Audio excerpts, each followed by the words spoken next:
Welcome to research digital channel. आज हम शुरू करेंगे बेसिक ऑफ अकाउंटिंग का chapter number 2, branches of accounting.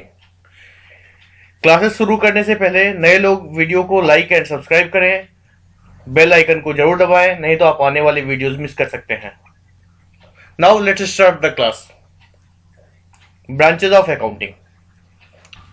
Accounting के 5 ब्रांचेस होते हैं: financial accounting, cost accounting, management accounting, social responsibility accounting, human resource accounting.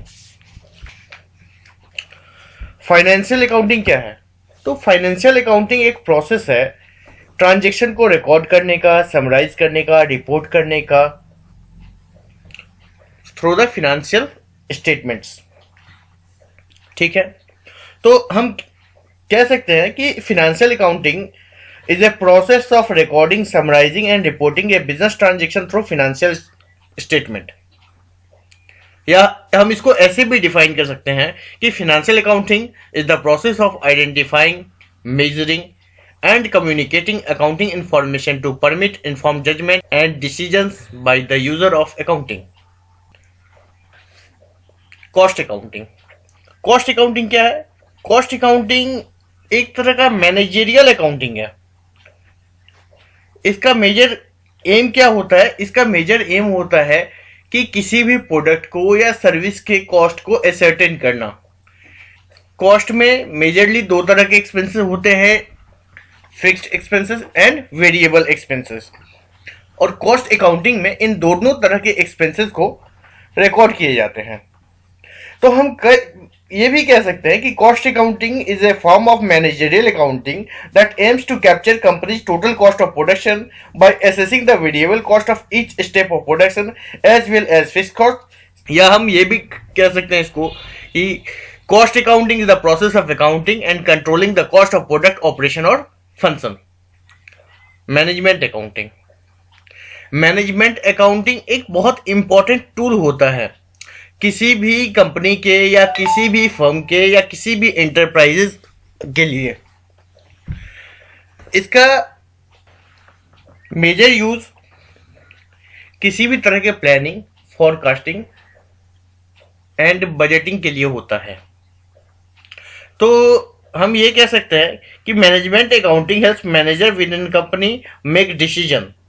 या हम ये भी कह सकते हैं कि management accounting is the application of accounting technique for the purpose of planning, controlling and decision making।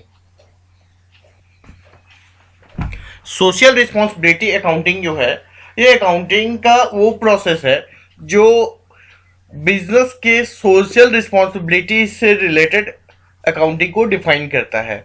जैसे अगर कोई भी किसी भी तरह का डिसीजन लेती है तो उसका सोशली क्या इम्पैक्ट पड़ता है और उसको अकाउंटिंग करने की प्रक्रिया को जो है सोशल रिस्पॉन्सिबिलिटी अकाउंटिंग कहते हैं।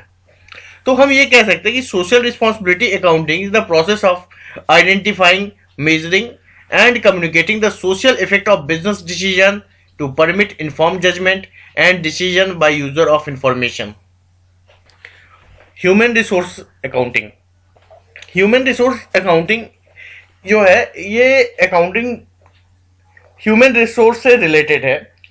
जैसे किसी भी ऑर्गेनाइजेशन में या किसी भी कंपनीज में, फर्म में जब भी कोई एम्प्लॉय को हायर किया जाता है और उससे रिलेटेड जो भी एक्सपेंसेस होते हैं, उससे रिलेटेड जो भी कॉस्ट इनकर्ड होता है, तो उसको रिकॉर्ड करने की प्रक्रिया को ह्यूमन रिसोर्स अकाउंटिंग कहते हैं। इस अकाउंटिंग के थ्रू से ये जानने की कोशिश की जाती है कि हमने एम्प्लॉय के पीछे इन्वेस्ट कितना किया है और ये आने वाले नियर फ्यूचर में एम्प्लॉय हमें कितना प्रोडक्टिविटी जनरेट करके देगा।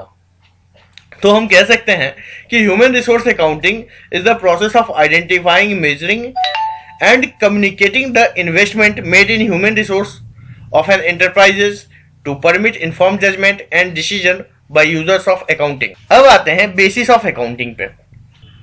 ट्रांजैक्शन को रिकॉर्ड करने के 3 बेसिस होते हैं: एक्रूअल बेसिस, कैश बेसिस और हाइब्रिड बेसिस। तो किसी भी बिजनेस में अगर हम ट्रांजैक्शन को एक्रूअल बेसिस पे रिकॉर्ड करते हैं तो उसमें क्या होता है कि आने वाले नियर फ्यूचर में जो भी हमारे एक्सपेंसेस होने वाले हैं या जो भी इनकम जनरेट होने वाला है उसको हम आज के डेट में रिकॉर्ड करते हैं। जैसे अगर मान लीजिए जनवरी की सैलरी मुझे एम्प्लॉय को फरवरी के महीने में देनी है, तो उसको हम रिकॉर्ड कैसे करेंगे? उसको हम रिकॉर्ड करेंगे जनवरी के महीने में, लेकिन हम भले ही हम उसका पेमेंट जो है वो फरवरी में कर रहे हों। तो ये कहलाता है accrual basis of accounting.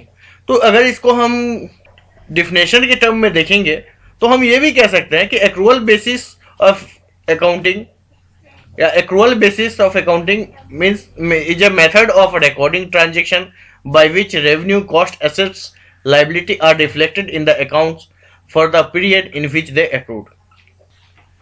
Cash basis of accounting, इसमें क्या होता है कि जब भी हम कैश या पेमेंट करते हैं या फिर पेमेंट रिसीव करते हैं उस समय ट्रांजैक्शन को रिकॉर्ड किया जाता है।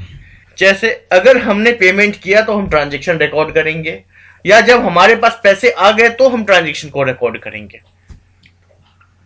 तो इसे हम ये भी कह सकते हैं कि cash basis of accounting is a method of recording transaction by which revenue, cost, asset, liability are reflected in account for the period in which actual receipt and payment are made. Hybrid basis, hybrid basis क्या है? ये accrual basis और cash basis का mixture है।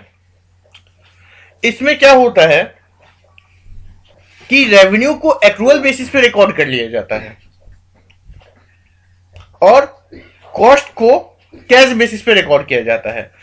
तो in general वे हम ये कह सकते हैं कि hybrid basis of accounting is a method of recording transaction in which revenue is recorded on accrual basis and cost on cash basis.